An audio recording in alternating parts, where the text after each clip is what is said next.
sports law is considered as quite a niche field. So I just wanted to ask, how did you get into it? To be associated with sports in some way or the other. It's easy as well as it's difficult because...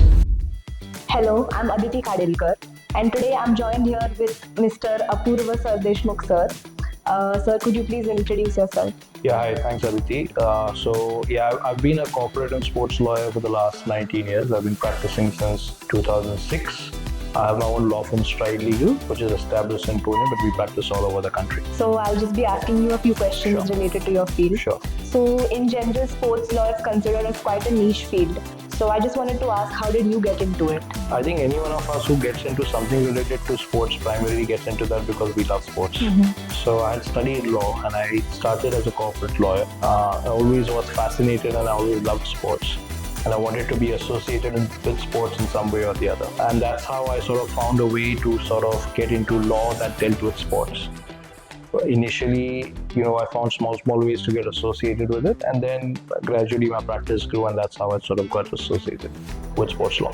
Why is it important for even non-law students to have an understanding about sports law? So non-law students who are connected with sports in some way or the other, it's important for them to understand sports law because sports law governs the framework of sports. So if you're connected and associated with sports, you need to know what is right, what is wrong, how are things done. And essentially sports law tells you or guides you to those aspects. If you're, say, a sports management professional, you're dealing with athletes, you're dealing with teams, or if you're someone who's setting up team, or if you're someone who's volunteering and helping federations and sports associations, it is always important to know the legal framework and the boundaries under which all of these, whether it's athletes can function, leagues can function, how or the associations can function. From that perspective, it's very important to know and understand sports law. I think to summarize it in one word, if you know sports law, you know what you can do in sports and what you cannot do, and that's why it's important. How do you simplify complex legal concepts for the sports students in your classes? So it's difficult to simplify legal concepts. I mean, it's easy as well as it's difficult because you need to understand legal concepts in totality. So, while the attempt should always be made to simplify it, you should also be mindful of the fact that you do not lose out on the spirit and the essence of that law or legislation.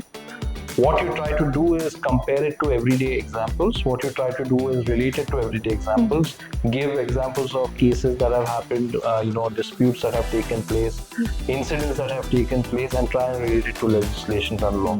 And hopefully that helps the students understand it better. There's never a definite answer to this. Certain legislations are going to be complex, certain legislations are simple, but you try and relate it as much as possible to practical experiences and everyday experiences and try to sort of simplify it in that manner. Right, so you mentioned practical experience.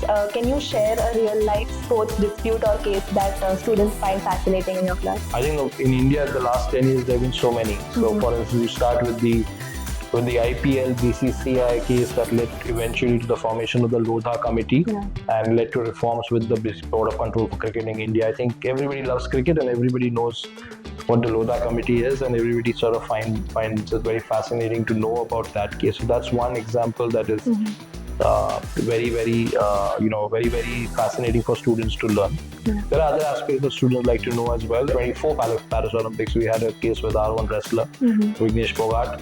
And what actually happened and what were the options before the federation in those cases. Those are also some of the things that students want to know. And as recently as last week, with the T20 World Cup and Bangladesh pulling out, they want to understand the legalities around that. So those are three examples. But in the last 10 years or so, or even before that, there have been several, particularly even in the sport of football, there have been several cases where FIFA has been involved and other authorities have been involved, which students find very fascinating to understand. Great. What role does law play in protecting athletes today? Okay, so that's a very complex question because law is not meant only to protect. Of course, it is meant to protect, but you're also supposed to abide by law and follow law. So if an athlete does not follow law and regulations, just to give an example about doping, for instance, if you don't follow the doping regulations, it's not going to protect you. But what law does is try and protect and give athletes their rightful rights and needs. So, for instance, there are regulations where, where in terms of governance of sports federations, where athletes are supposed to be present in committees or presence on national sports federations. So in that respect, law is taking into account what athletes really need. Law is trying to increase our athletes' participation in decision making related to sporting bodies. In that respect, law protects them. In other respects as well, where there are contractual disputes, where an athlete has been treated badly by the team, by a club, by a federation, if contracts have not been honored, the law will try and protect them. So there are avenues where athletes are protected. But the objective of law is not merely to protect, it is to protect and the interest of all stakeholders.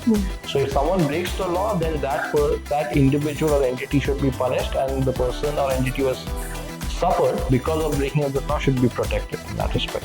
Lastly, what career paths open up when students understand sports law early? Well, I think the sky is the limit. So, of course, if you're a legal professional or a lawyer, if you know sports law, there are so many opportunities available today.